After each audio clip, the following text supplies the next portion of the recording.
So I'm Xhosa. We adorn ourselves, with this jewelry.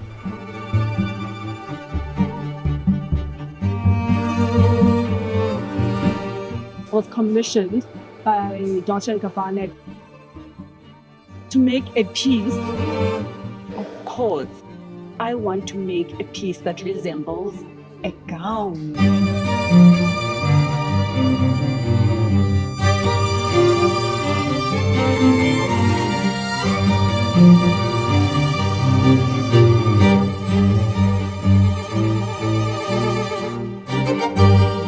I think it's important for us to be enterprising and see how you can use that to make a living.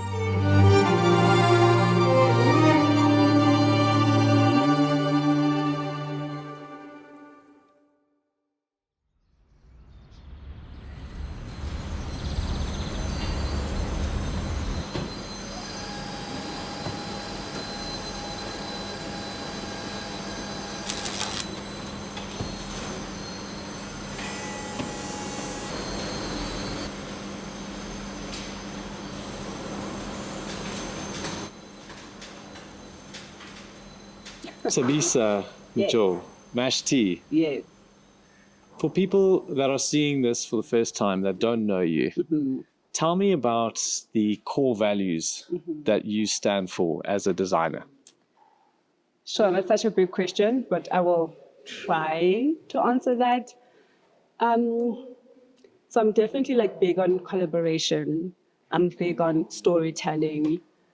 I think, though, to sort of sum it up nicely, is we love to inspire imagination. The imagination of myself as a designer, my collaborators, or the people that I work with, and also the client or the end user. Putting things together that don't seem like they should go together, and things that have always sort of been in our environment that are familiar, and infusing that with one's imagination and seeing what comes out of that. So yeah, that's what I stand for. I love that. You're a natural storyteller. And one of the things that you've said is you see yourself as a storyteller rather than a designer. Growing up, history was one of your favorite subjects. So how did you fall in love with storytelling in your young life? So I was in boarding school. I went to boarding school from the age of 8. And and that sounds hectic. I had fun, I promise. But I think when you're in an environment where everyone is from different backgrounds, different cultures, for us to all to live together, it always helps to find common ground, right? What do we all have in common? And one of the things that I found in boarding school was you have to, don't want to say to keep yourself entertained, but you have to be able to enjoy your own company. So you'll find that when we share each other's stories and our own, all of our backgrounds, you then are able to find common ground. So you might think that, we're all too different, but when we start getting to know each other through the stories that we share, we find the commonalities between all of us, and that actually we are all the same. So that's where it came from. I kind of have this mental image of the Dead Poets Society where you guys are in boarding school, staying up late, telling stories. Absolutely. Yeah, absolutely. And also then when I'd go home on the weekends, I didn't have any friends in my hometown because I was in boarding school. And so to keep myself busy, I'd go to the local library and essentially spend my weekends there, my holidays there.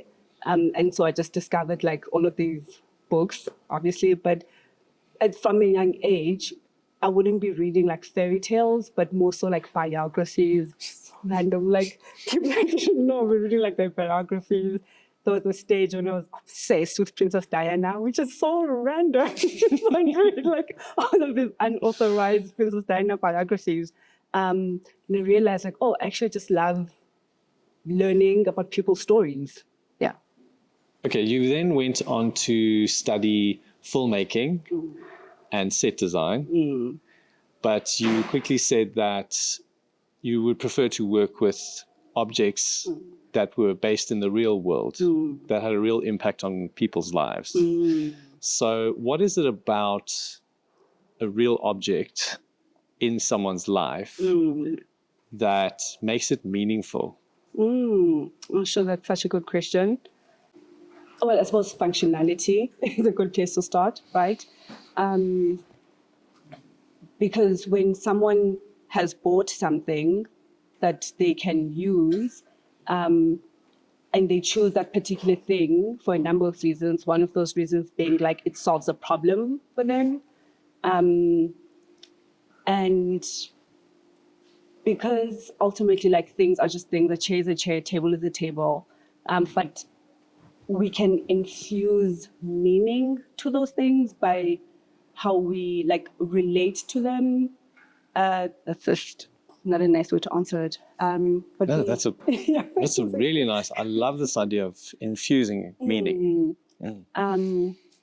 And in how we relate to these things, like that's what will make it like a worthwhile thing to have in your home, right? So, for example, this table, and if like I like to host dinners or like have people over, and we sort of commune around the table, and all of those memories and the moments that we share around the table suddenly makes this table like a worthwhile, valuable object to have in your home. And I think that's what I'm constantly like wanting to I'm wanting to create things that can be that for the end user. You then went on to study interior design and architectural drafting, all right, at Inscape College in Cape Town. Yeah. Joburg. In Joburg. Okay, my research. And you founded Mash Tea in 2013. And then you started doing any work that you could get your hands on, right? Yeah. So what were some of the things that you had to do to survive? Or what's one thing that you had to do to survive that made you realize the importance of having grit? Sure. My parents weren't like convinced about pursuing a liberal arts education. And so they said to me, try out like a traditional school for at least a year and see how you like it. And I did. And I was studying international relations. And I was totally enjoying it and I was doing really well. But it clicked to me like, oh, if I finish this year and I do well, my parents won't let me drop out. I have to finish this degree, which I don't want to do. And so I dropped out like after the first semester, and I spent the rest of that year like working, doing like odd jobs, like promotional work, right? So, for example, I'd work for these ad hoc communications companies that like work for that are agencies for FMCG brands. So I would be like at ShopRite or like Pick and Pay on Saturdays, like asking you to like try this new detergent, taste this.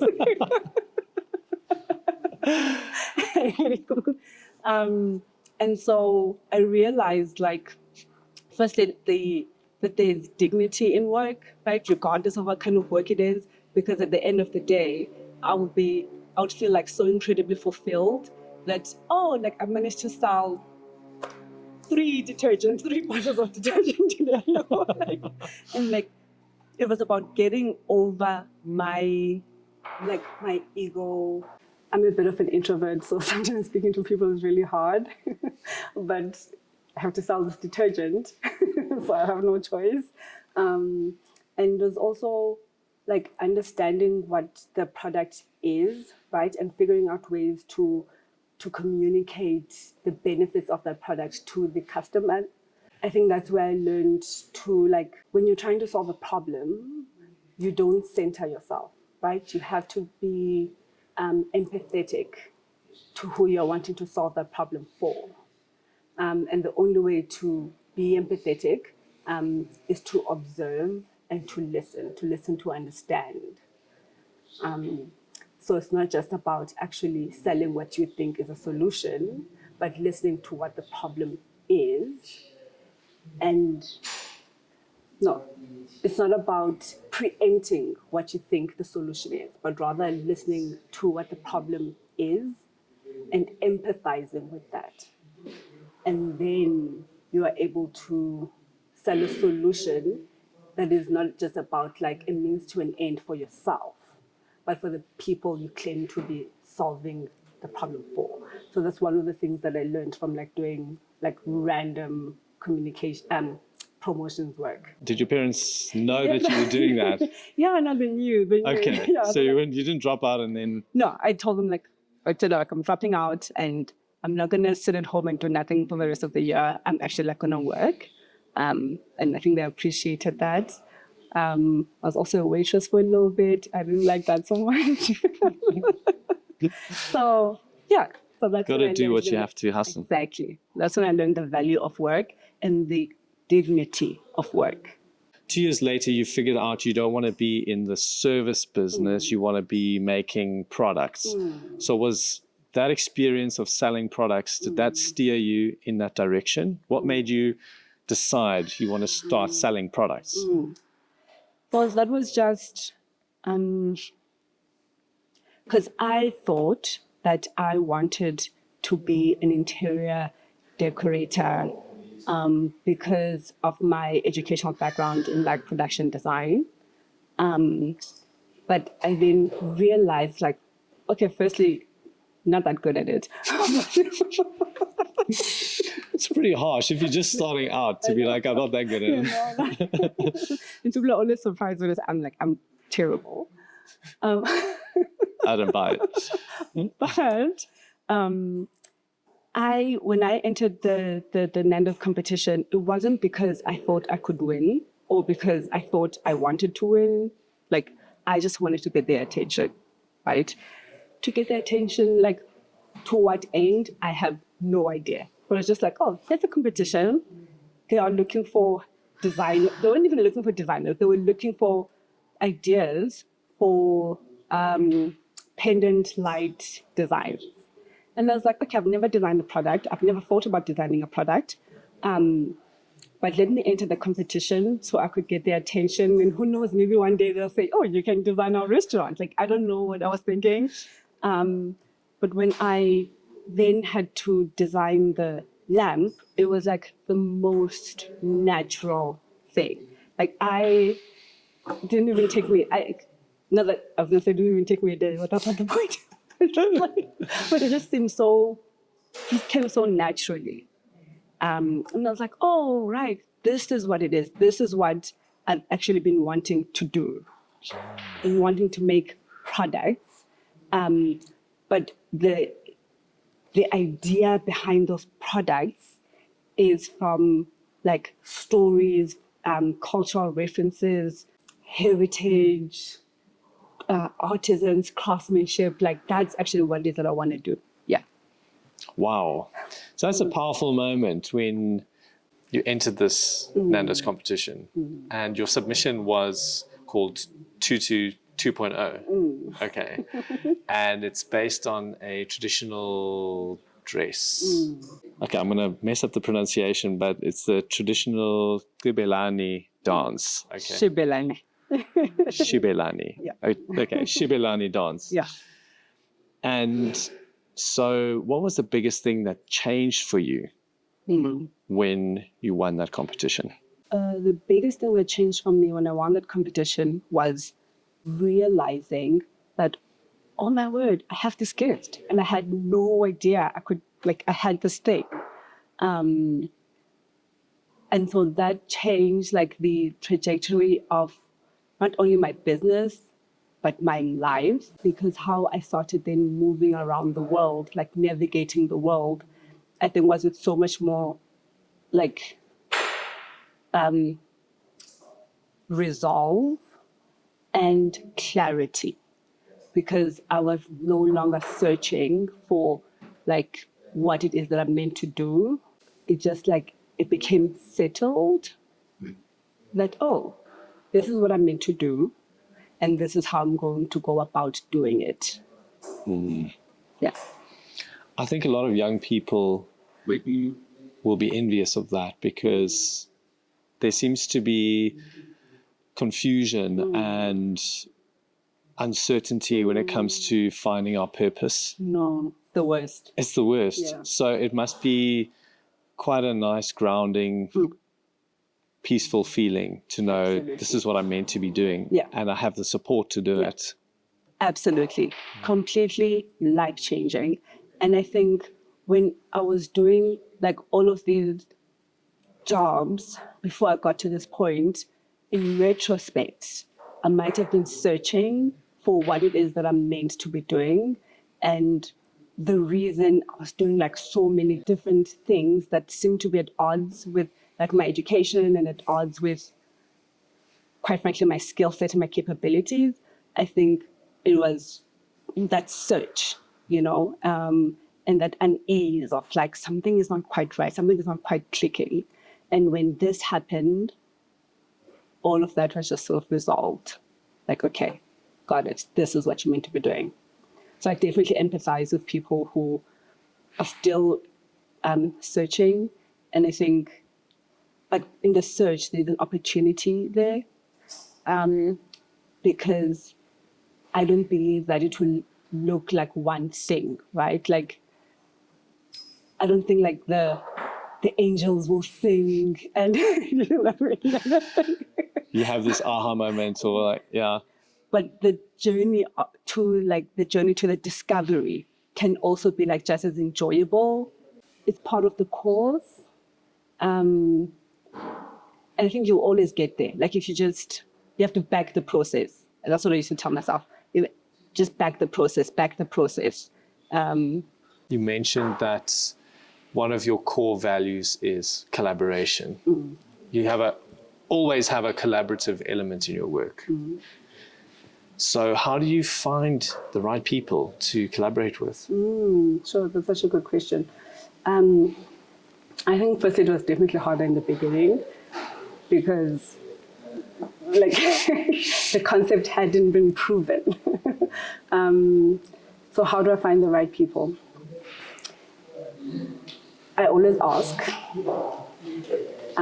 That's first step. I always ask. And for me, the answer no is not, I always have to remind myself that it is not a no to my personhood, right? It is not a rejection to my personhood. It's just a rejection or a no to this particular project in this particular time. What I also know though, if the answer is no, it means I'm not speaking to the right person or to the right people. So I'm very quick to move on, and I keep asking until I find the right person. And I know they're the right person because they'll say yes. Like I like to tell the story of like the Thabisa bench. So it's a collaboration between myself and furniture maker Heartlander. And when we were looking for basket weavers to weave the backrest, we went to all of the like arts organizations, arts foundations that support sort of traditional crafts and all of the formal structures, and they all said no. And it's actually interesting in retrospect now, it wasn't even the artisans themselves who were saying no, but it was management. Because, oh no, it's not possible, the technique only works in round forms. It's not going to work on a chair. And when we then went directly to the weavers, we found Mum Beauty Ngongo. We brought her the bench, and she looked at it and was like, I don't know, but let me start, like, let me try. And she did it immediately. Like, she didn't wait till we're gone. She didn't wait till the next day. She just started immediately. There's an incredible picture of her actually on Google. I must look for it. When she had just gotten the bench and she's like bent over, like looking at it, kind of like studying it to figure out like how she's going to do this. And then I knew like, oh, she's the right person, you know, so. She didn't even hesitate. No. And she just started immediately. Yeah. So that for me is a very clear sign that, yes, you found the right person and they know what their role is. Yes. Because my next question was, once you found this collaborator, how do you decide who does what? And, for example, who designs and who makes? So I think it's about like the capabilities and the skill set, right? So again, I'm going to bring out the bench. With Outlander, I had no physical capabilities of making the bench, right? No skill set, no resources, so like no machinery, no, and they did. And in our conversations, there's a lot of like, obviously like back and forth and input, but it becomes a collaboration when it's not make this. No, it's I have this idea, and then with their own like sort of creativity and design and design knowledge and their own like experience, say, oh, actually no, like how about we do this like this, or maybe they should take that form, or maybe then that becomes a collaboration. Yeah. And when we found Beauty Ngwango, it was the same thing, we thought it would be done one way and to look one way. But then she was like, no, the pattern should go here. Like this is where the little pyramids should be positioned, like color-wise, like the avocado greens, the black, the natural, and she has a flair for pattern. She has a flair for color, and that was all her. So it's not. I always approach it with like humility. I don't know it all, and the reason I'm coming to this person or to these people is because I value their input, and I need their input. Yeah. You definitely seem to have left your ego at the door at this point, because there are a lot of designers in the furniture space and in general that will say, no, that's my design, or here's my instruction. You're just responsible for the weaving. But you seem to leave it open-ended. And I think that's where some magic seems to be happening. Absolutely. Yeah. Where you don't know what the final product looks like yet. Yeah, absolutely. And so that's the whole idea, right, of sparking one's imagination, right? Because I can have one part of it, but I think it's the opportunity for all of us to just allow our imaginations to take us wherever they'll go. Okay, so back to storytelling. In 2019, you said that you're a storyteller through your work. Oh my God, yeah. Okay. And so how can we use design as a tool to communicate a narrative? So I had been doing, and I still am doing research on like basket weaving. I came across this incredible TED talk by this American professor, Ron Etlash, I think is his name, and he was talking about the fractal geometry in African architecture and basket weaving. And I went down this entire rabbit hole, and I realized that when they are weaving, they're actually applying mathematical principles. It's incredible, right? And yes, a lot of it is intuitive, but it's still like it's geometry. And so one day, hopefully, I'll be able to do a whole project about this.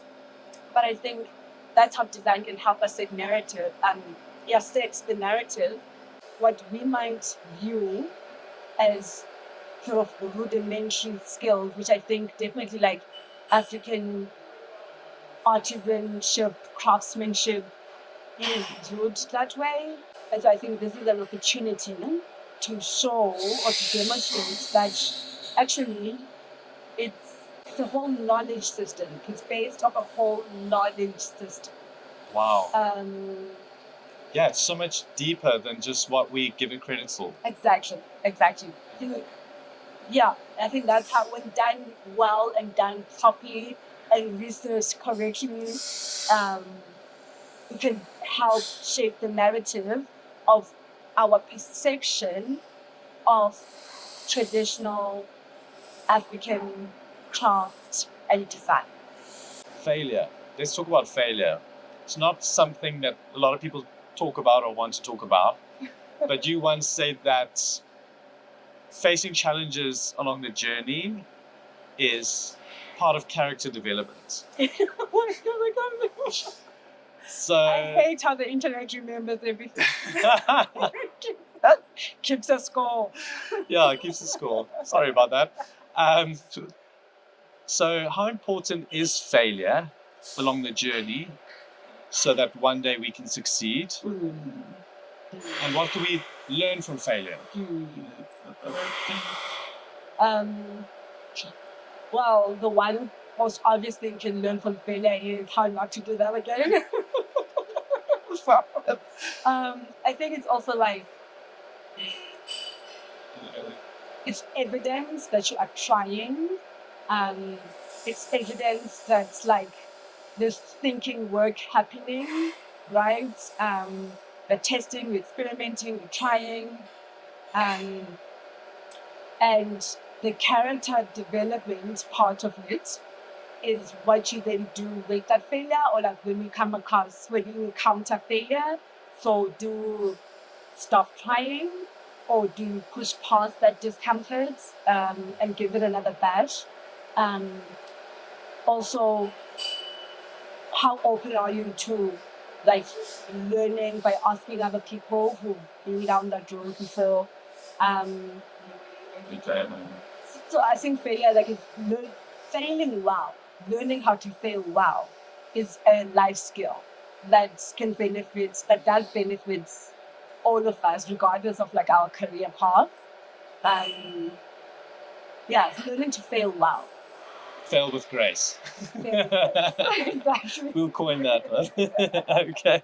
When coming up with your ideas, you said that part of it comes from your lived experience and culture and heritage.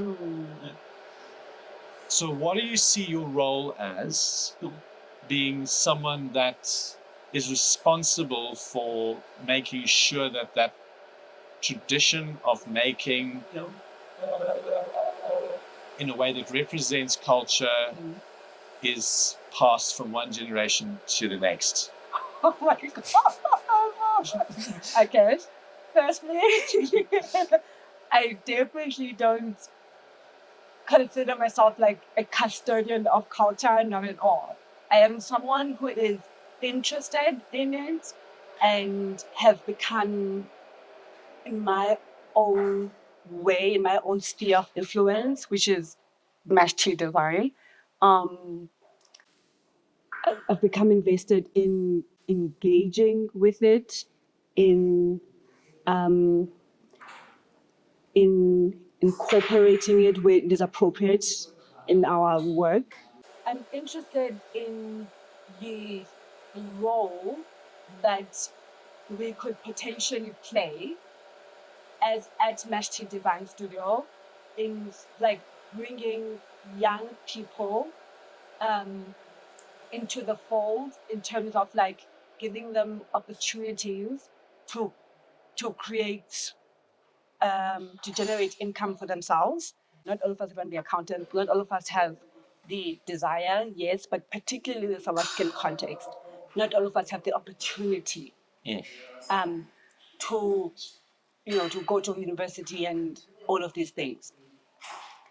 But I think it's important for us to be enterprising in that, like, you look around, you see what is available to you, and see how you can use that to make a living, to create, these income generating opportunities for yourself.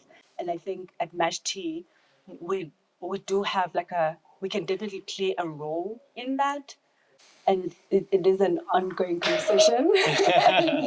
But it is one of the things that we are passionate about. And if the end result of that one day may be that these skills have now been passed down to a younger generation, then that absolutely is a bonus, and will be incredible. Yeah. Some of your pieces carry a high price tag, and you once said that arts and crafts, handmade pieces represent luxury. Okay. At what point does something made as a craft become luxury? That's a very good question. So I think my definition of luxury is not like high-end design in the way that we understand it to be. So I know you're thinking of all like a European fashion houses right now. Right. But I think luxury is in the time and the skill set that is taken to produce said good. Right? So if you think of the Thabisa Mjo, the fact that when Mom Beauty does the weaving, that she learned that from Loresha Dlamini, who came before her.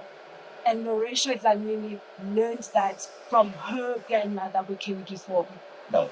So for me, luxury is that people have taken years to learn and develop a skill, and they sit down and they patiently and lovingly pour themselves into making this object. I think that's luxury. Luxury is time. By the way, I think Hermes, when they make their Birkin bags, have a similar philosophy. Okay. Is it true that Beauty spent 1,300 hours Exactly. on that one On the bench. bench? Exactly. And That's insane. right. Another funny story.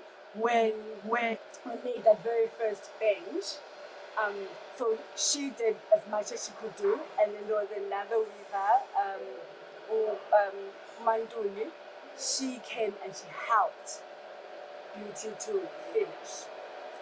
And when we eventually went down to Thabisa to go and get the bench, they were telling us our pastor even asked us where have you ladies been? Have you been coming to church? It's like, no. Because they were committed to finishing. And so it's not only that 1,300 hours spent, but it is also the other things that they were not able to do that are valuable to them, like going to church on Sunday. That's part of the sacrifice and that labor of love. And the women who came before them, who taught them how to weave. It's also about their legacy. Yes. All right. So sometimes when I look at your process, I think that there's an experimental quality to it. You don't necessarily know the outcome. And I'm particularly thinking about the Mjo cabinet, which you said is a wacky cabinet. Okay. You said it's an outlandish idea.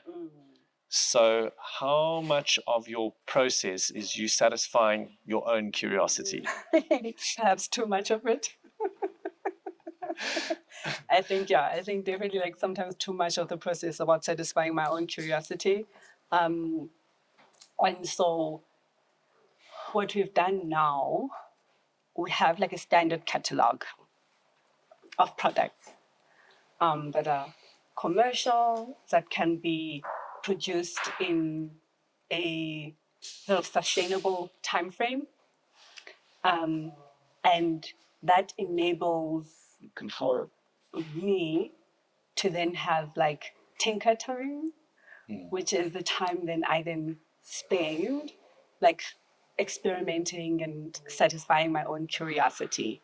But I would not be able to do that if we didn't have our standard catalog of products, which are just as beautiful and just as fun. But they are more like sustainable to produce and sustainable to to produce.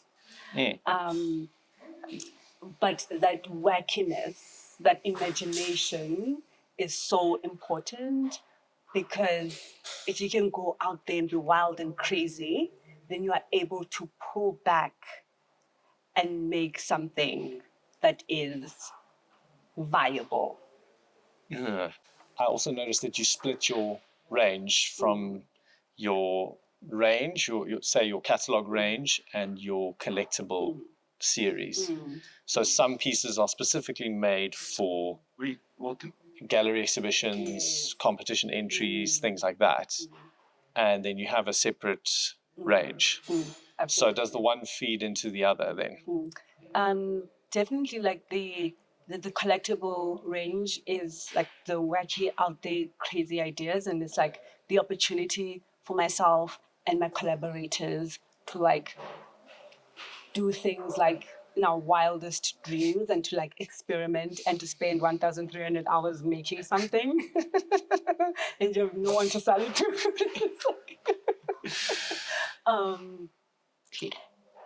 But it's also like, okay, once you spend all of this time with these women and men, and they've given you so much of themselves to create this thing, and it's a wonderful thing. Good. And now it's like, okay, now what? How do we make this more sustainable? Because now you've built a relationship with these people, and you don't just want to leave and go back to Joburg and, oh, well. Yeah. So it gives me an opportunity to come up with things that they can make, but that are scalable and sustainable. And by sustainable, I mean we can sell them at an affordable price range so that our customers can keep buying and keep buying, so that our makers are continually employed. And every now and again, we then have the opportunity to make something crazy, to spark, to get us excited again, to spark our design. Yeah, imagination. Yeah. Imagination. Back to imagine. I love that. Yeah. So they're almost like a catalyst. I love that idea. Catalyst. Nice. All right. Two of your works are in the collection of the Paris Musée d'Art Décoratif at the Louvre. So that's your Tutu lights and then Giorgio cabinets. The Thabisa bench is in the Pompidou Center as part of their collection. Is it in their permanent collection? It's in their permanent collection, yeah. And actually, it's going to be an exhibition in June, I think. So that's the first time that they'll actually be exhibiting it as part of their collection. So that's exciting. You've said that as much as I want to make pieces that have an African look and feel, I'm inspired by global trends. Yes. Okay. And you also said that what makes the collection special is that sweet spot where the two worlds meet. Yes. A Western approach to design with an African spirit to anchor it. Yeah. Okay, so what is it about these pieces that are made by African hands in an African context, in African design, that is so universally appealing, even in the Western context? Because I think like when I was younger, I definitely like was doing myself a disservice, right, by categorizing my work as like African design. Like actually it's not. I am a designer who happens to be from South Africa. Yeah. And so that's why I think the work translates. And people who are not from our context can also like appreciate it, because good design is good design. Yes, good design has been associated with, I guess, like Europe or like, well, let's say the Western Hemisphere. Yes. But I think that's because they're the ones who have access to platforms. So that's all we need. But now that sort of African and like Eastern designers now also have access to the same platforms, what we are seeing is that good design is good design, regardless of where it's gone. Now, there are things that are intangible. You spoke about like the African spirit. Hey. That's intangible.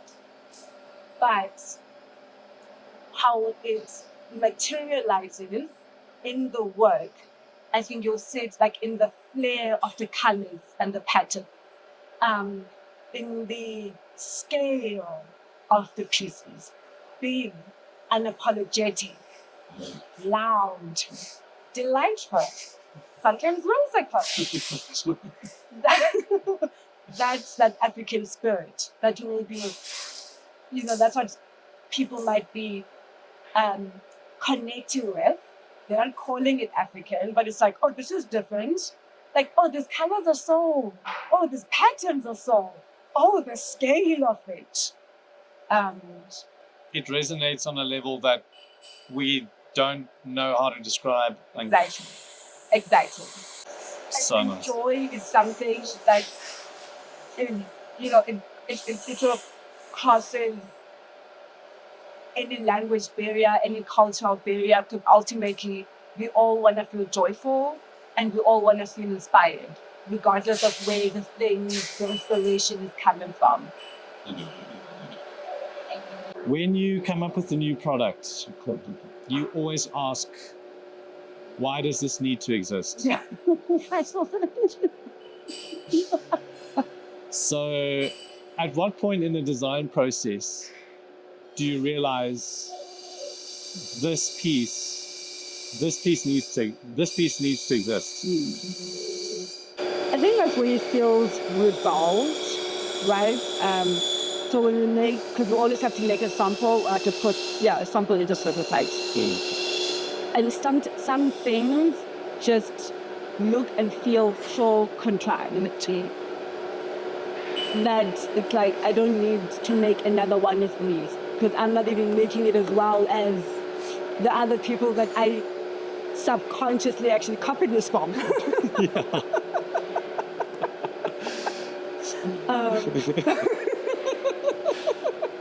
I hear you. It's like, actually, this is an amalgamation. What are we doing here? What are we doing here? It's like with the Tutu, for example, I still feel like the Tutu is the most resolved update that I've certainly ever made.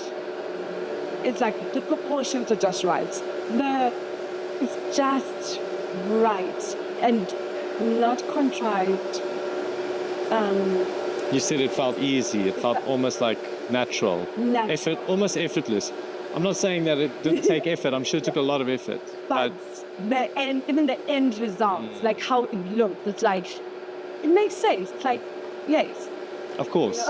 What else? How does that like this?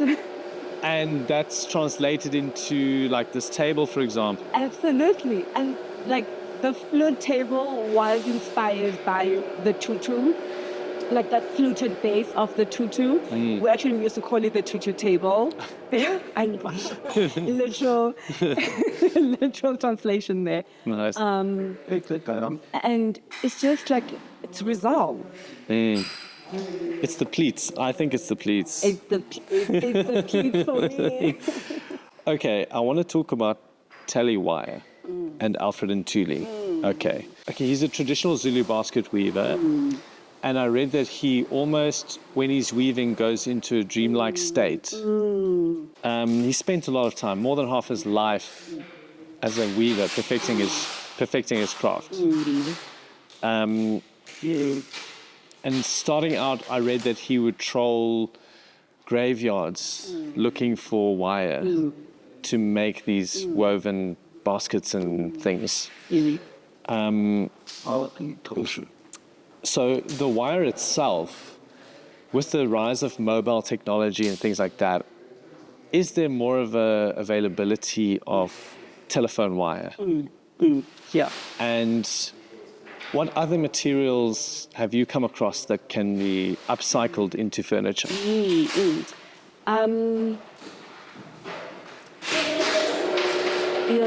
The material that like comes to the forefront of my mind right now is the lala palm, which is the grass that we use on the Thabisa bench, that we use on our side tables. Yeah. The bright side table, and it's durable. It is environmentally sound friendly, and also because of the way the ladies weave, it's like durable, right? Like it's a sound material. It can be naturally dyed as well. And it can be natural. It is naturally dyed. Because I was asking the weavers, like, how do you know which route to take to get the color black? Or like, and so they were saying like, no, it's the amount of hours that you cook it will give you the color that you want. So the longer you cook it, then you get black. So right. If you cook it like this, then you get pink. If you cook it like, not cook, but boil.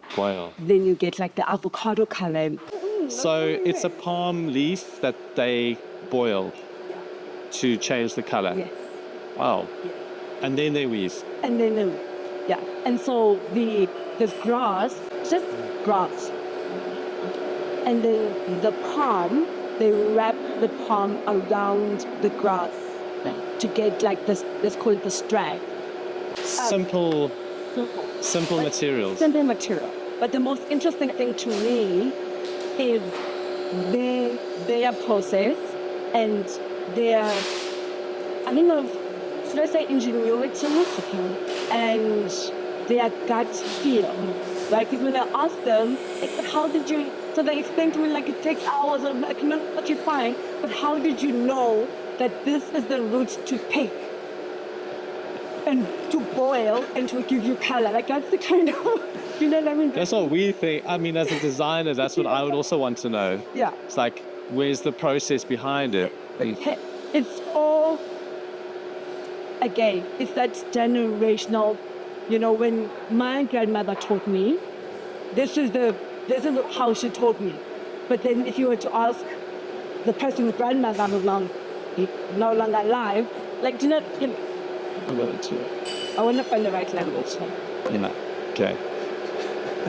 It's this traditional knowledge systems that have been passed down from generation to generation, but because they were never documented,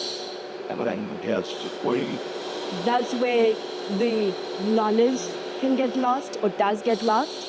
And also, maybe one could say, we then have not then taken it a step forward by like developing new technologies based off of these old knowledge systems because they were never documented. It was passed down through like storytelling, like verbal instructions. And I think the thing that Europeans do really well or have done really well is that they documented everything. Right? And we haven't done that. Is that what you're doing here? Documenting Maybe. tradition Maybe in your furniture? maybe Maybe a piece isn't only a piece. Maybe it is a historical, traditional, cultural document.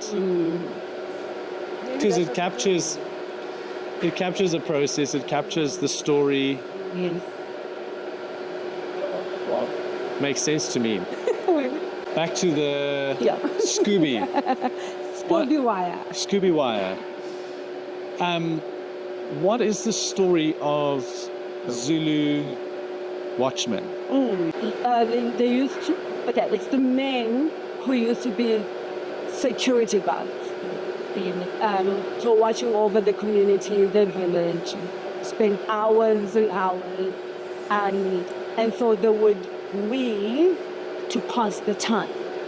These intricate patterns on their like sticks.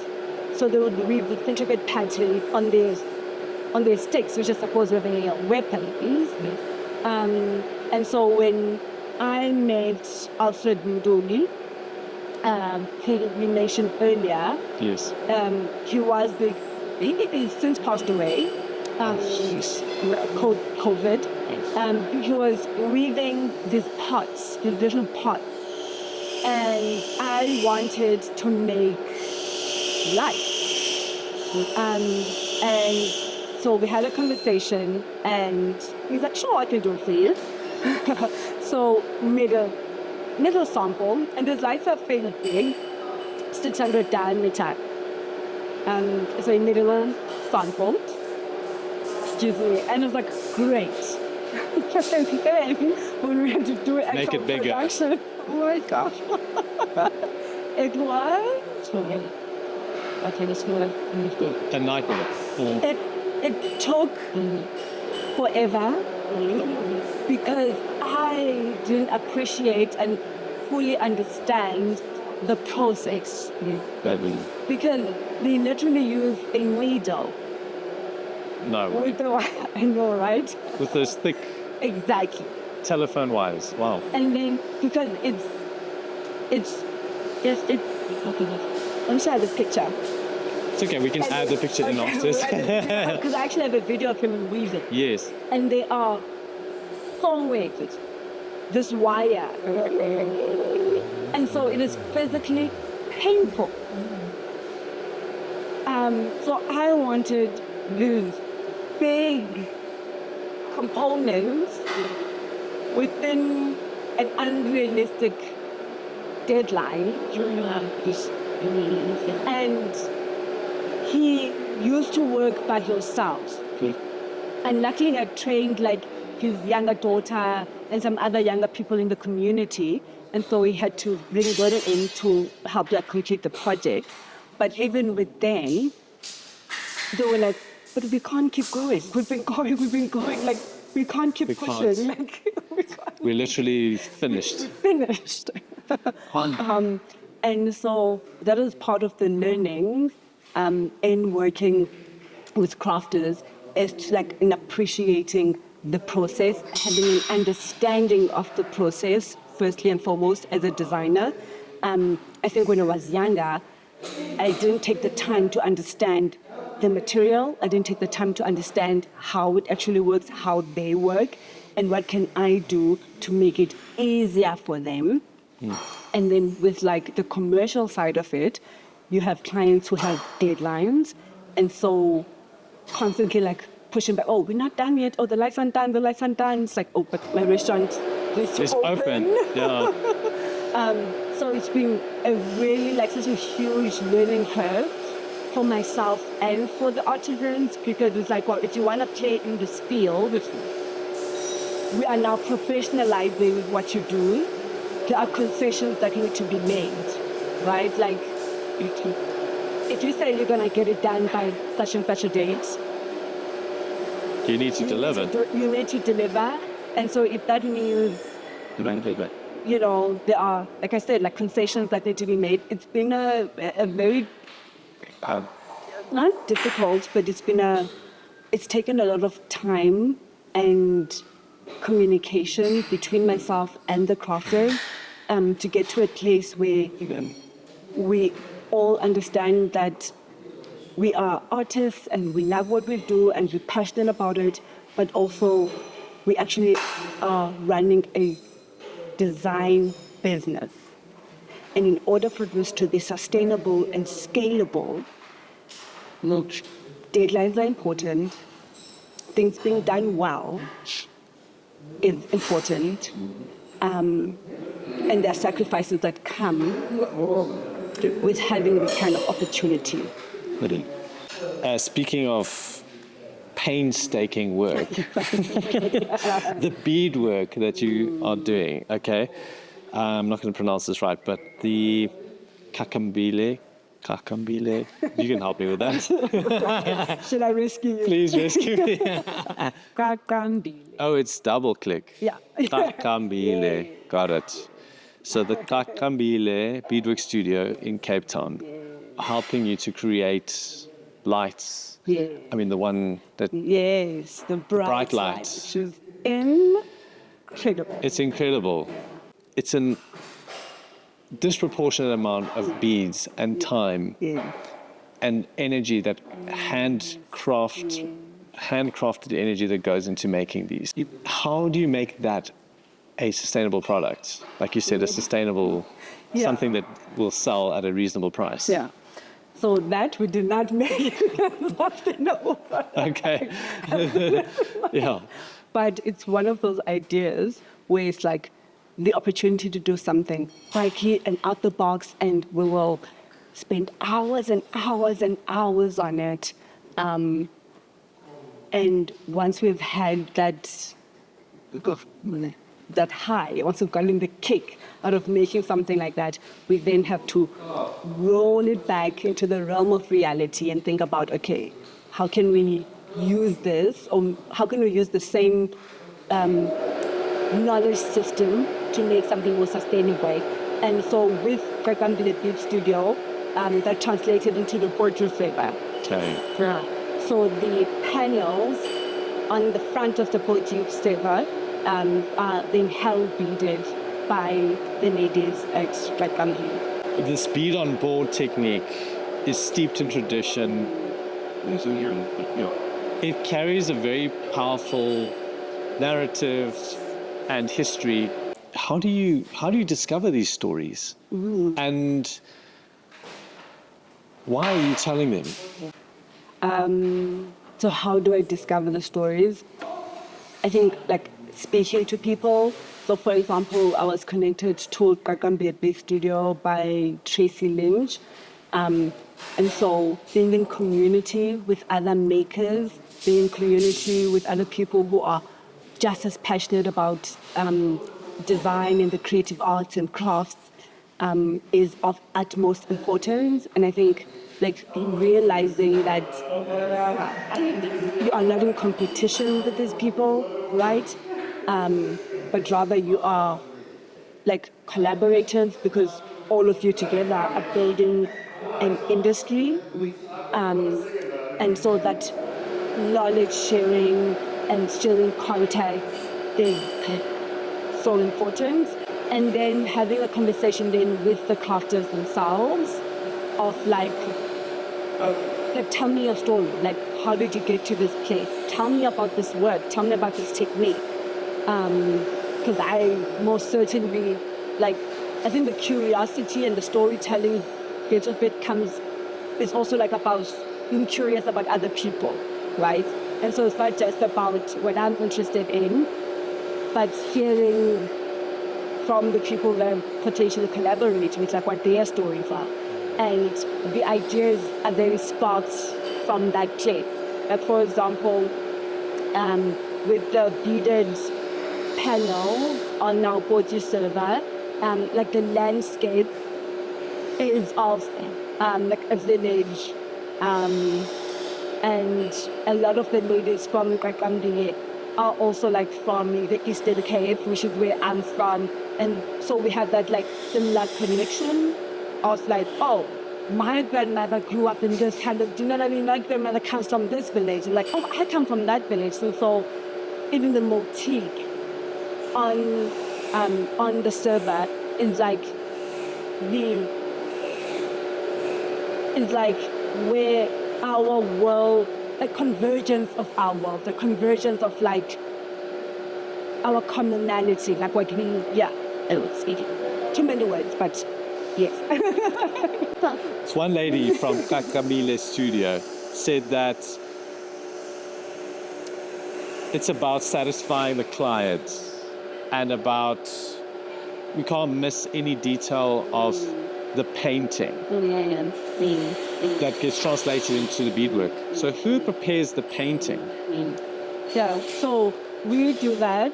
I will like scribble. So for example, that bright light there. Yes. And the red, I don't know if you've seen the red one. I've seen it. It was like the idea of like sunset or like sunrise, like all of the colors.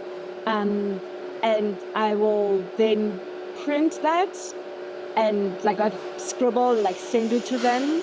And then the ladies will print it like large scale. And then they place it like on the board.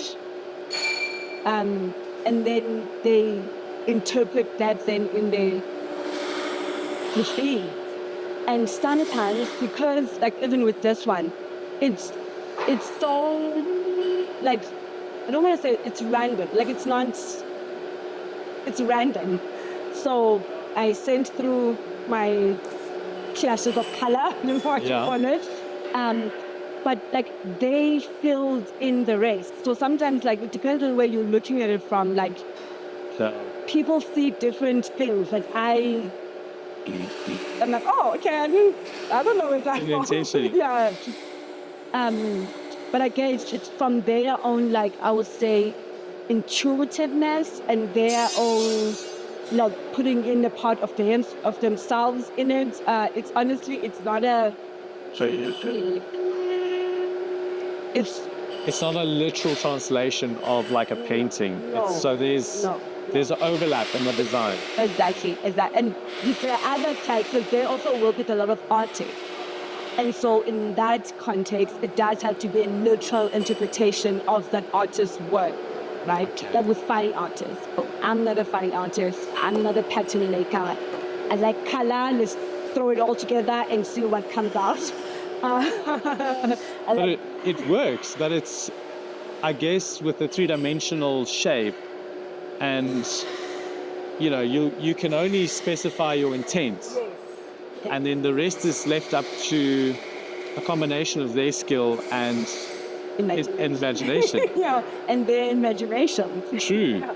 And like with the server, with the poetry server, the intention was like we are wanting to illustrate a village in rural KZN, in rural Eastern Cape.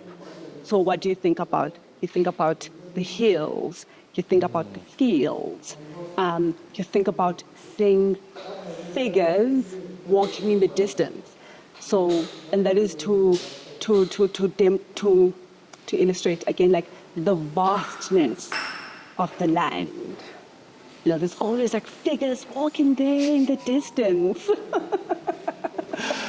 I love that. That actually brings me nicely to this question I wanted to ask about your childhood and your grandmother. Because the Thabisa bench is clearly inspired by some moments from your childhood. I think there's a story of you traveling in a car on the way to visit your grandmother in KZN. The back of the bench is a reference to that rolling landscape. The legs resemble the poiki. So what role did your grandmother play in your life? And how has that influenced your design? So the bench is from like my maternal grandmother because she was in KZN, and I think it was always like it's like the feeling of home, right? I'm like a nostalgic person, and so it was for my.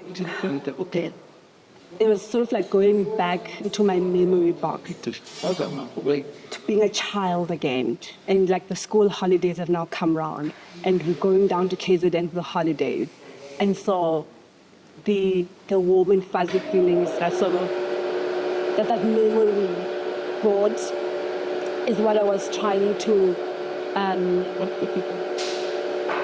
express in the band. And my paternal grandmother, she was from the Eastern Cape, and my very first dining table that I ever designed is called the dub table. And whenever we go visit her house, she had like a round hut, and the color was like this avocado. Like the color of the interior walls was this avocado green, and the texture, because I think about like the texture on the walls and the smell, because she would make this plaster with like cow dung, and then she would plaster her walls, and so that's what I was trying to translate. Yeah, well, I was supposed to translate in the table. And the table and the bench is a 3-seater bench split to like community.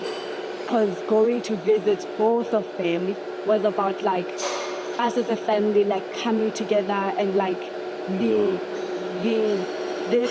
celebration, which is always marked by food and like and I think the preparation of the food and the sense of like we're getting ready for something, you know, and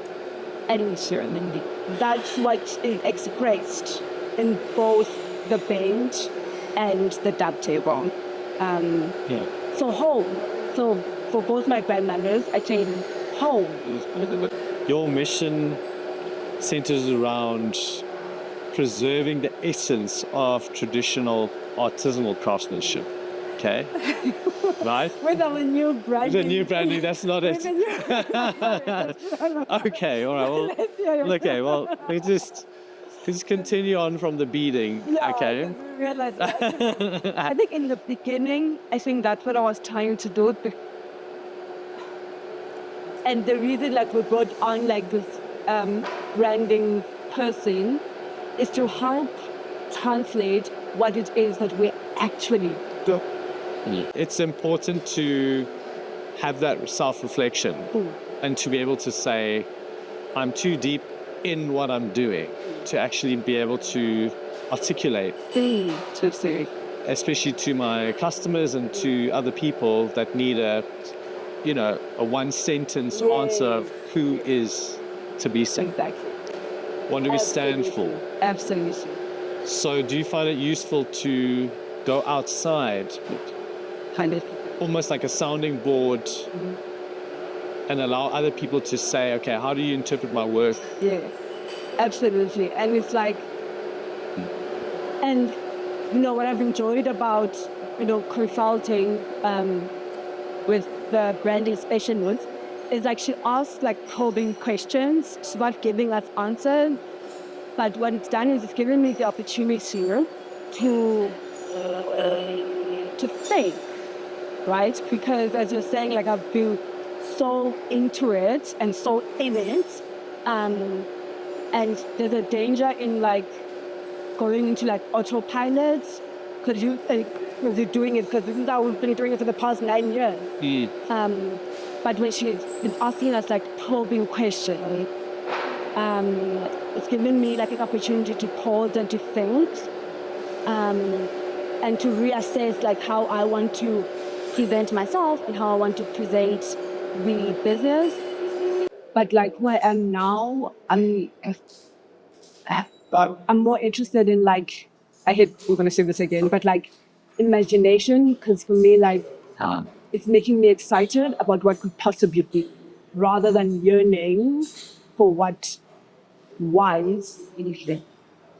No, it's fascinating. I actually picked up on that because when you talk about the noodle couch, you say that it's something that you always wanted to do, to design and make, but you feel like the old Thabisa wouldn't have been able to do that. And so you speak about present and past selves. So what is the future Thabisa going to be? I think curious. I think when I was younger, I definitely like read more. Just like more curious. And I think, as I've been like in my career, like getting settled in my career, I don't want to say I got comfortable because I'm most certainly uncomfortable, but I fell into the trap of like, okay, wow, this has been working, so I don't want to like shake it up too much. Like I don't want to break it, right? Because it's working. But now I'm not bored by the things I've made, but like I'm keen to see like what else I can do if I just allow myself to like be curious again and like to imagine the future. So future Thabisa is like more about like experimental. Your journey started with the Tutu light. Okay. Which your answer to that design was something inspired by fashion. So many years later, now in 2024, you were approached by a fashion brand, Dolce Gabbana, as part of a design program exhibition to do a new piece. And we were talking a little bit about self-doubt and confidence, and so how did you react to that commission? Initially, it was like disbelief. Like, what? How did they even like? How did you find out about me and my work? And then a pressure put on by myself, to like make something that looks like it should be there. And during the experience, because we had the opportunity to visit them in Milan, and we were surrounded by all things Dolce and Gabbana, and it was absolutely incredible. And while I was in those different showrooms of theirs, I said to myself, like, you know what, you need to be in the moment, enjoy this experience, and when you like get back home, whatever comes out will be the right thing. It will be the fitting thing to have made for this project. Because initially I was worried that how can I possibly make something that looks like it belongs with this? And while they were telling us about the history of Dolce and Gabbana, and we got to meet Mr. Dolce, which is with the staff were calling him Mr. Dolce. Wow.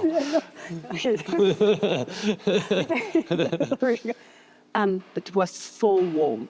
It was so warm and so kind and so generous with his time. The thing that stood out to me most was how passionate they are about where they're from. So they're from the south of Italy, like Sicily, I think it is. And so when they were serving us food, it was all food from like that region. And how they serve the food is how food is served in that region. And about like their love and appreciation for Italian heritage and like Italian crafts. And it just dawned on me that Actually, I think we are the same. We are the same, but we are the same. The commonality between myself and them is love and appreciation for crafts, for craftsmanship, and wanting to share where you are from with anyone who is willing to share. And so when I was then designing my piece, I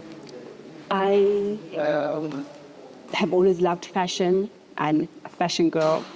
And my favorite part of the whole Dolce experience was visiting their Alta Moda showroom. And so this is where they make their couture gowns. Wow. It was incredible, okay? The attention to detail, the level of extravagance, like more. And yeah, but that is not enough.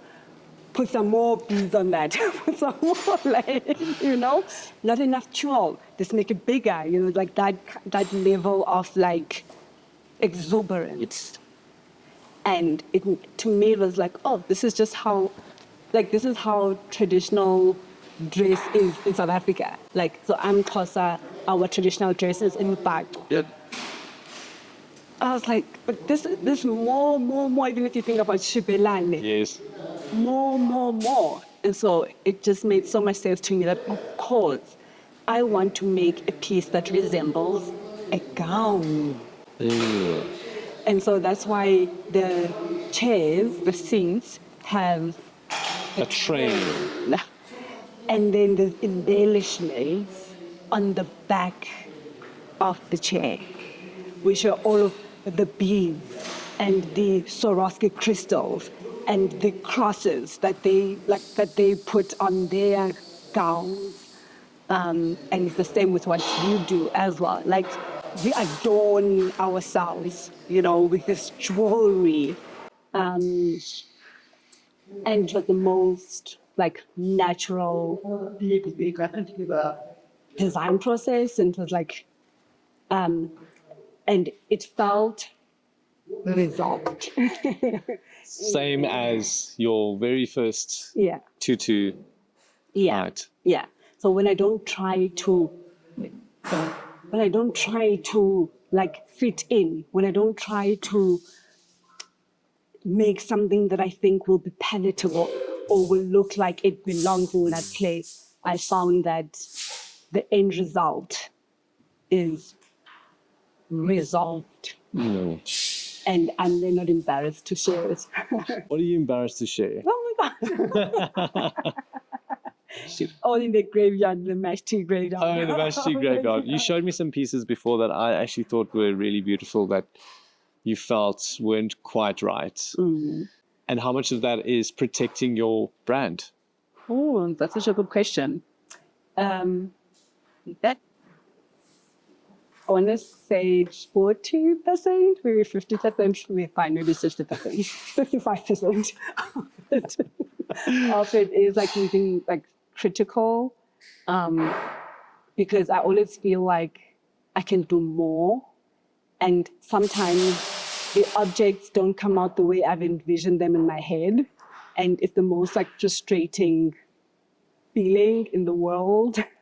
So I am quite critical of myself. Not of myself, but of the output of the work. And part of it is about protecting the brand, because I'm so careful to not get stuck in a place making things that are not another woven light, which I know sounds crazy, but it's okay, fine. I like that people are able to identify a mashed tea piece. I like that. I think it's a strength. But there's a danger in being caught up in always making the same thing. And so future me wants to experiment even with the things that are familiar, because that's how I actually started. Now that's actually making sense now. with the Thabisa bench, the rolling hills of KZN, familiar environment, but then infused with